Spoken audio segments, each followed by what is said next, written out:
পৃথিবী ছাড়া আর কোন গ্রহে প্রাণ থাকার সম্ভাবনা রয়েছে। বহু বছর ধরে এই নিয়ে গবেষণা করে চলেছেন বিজ্ঞানীরা। প্রাণের অস্তিত্ব থাকার অন্যতম শর্ত হল জল। লাল গ্রহ মঙ্গলে সেই জলের অস্তিত্ব রয়েছে বলে আগেই জানিয়েছেন বিজ্ঞানীরা।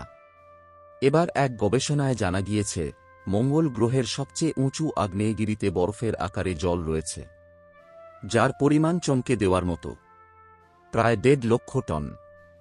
নেচার জিওসায়েন্স জার্নালে একটি আন্তর্জাতিক গবেষক দলের সেই গবেষণাপত্র প্রকাশিত হয়েছে। মঙ্গলের ভূপৃষ্ঠ থেকে 13.5 মাইল উপরে বরফের এই স্তর তৈরি হয়। মঙ্গলের সবচেয়ে উঁচু আগ্নেয়গিরি অলিম্পাস মন্স সহ আগ্নেয়গিরি অঞ্চলে বরফের পাতলা স্তর রয়েছে। লাল গ্রহের ঠান্ডা ঋতুতে সূর্য ওঠার আগে প্রতিদিন এই স্তর তৈরি হয়।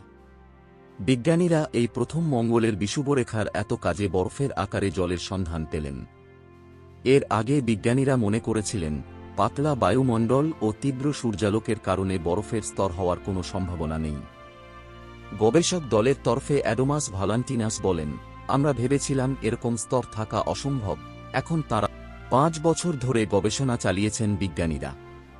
ইউরোপিয়ান স্পেস এজেন্সি ও মার্স এক্সপ্রেস অরবিটারের তথ্য এবং 30,000 ছবি খতিয়ে দেখে তারা এই সিদ্ধান্তে এসেছেন। বিজ্ঞানীরা বলছেন, সূর্য ওঠার আগে কিছুক্ষণ এই বরফের স্তর স্থায়ী হয়। তারপর সূর্যের তেজ বাড়ার সঙ্গে সঙ্গে বাষ্পীভূত হয়ে যায়।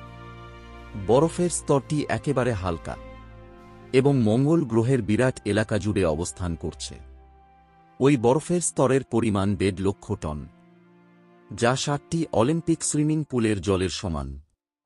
গবেষকরা মনে করেছেন, এই আবিষ্কার লাল গ্রহে জলের অস্তিত্বের নতুন গবেষণার জন্য গুরুত্বপূর্ণ হতে পারে এবং ভবিষ্যতে মঙ্গলে প্রাণের খোঁজেও সহায়তা করতে পারে। বন্ধুরা, মহাকাশ সম্বন্ধে নতুন নতুন তথ্য জানতে চ্যানেলটিকে সাবস্ক্রাইব করুন পরবর্তী ভিডিও দেখার জন্য।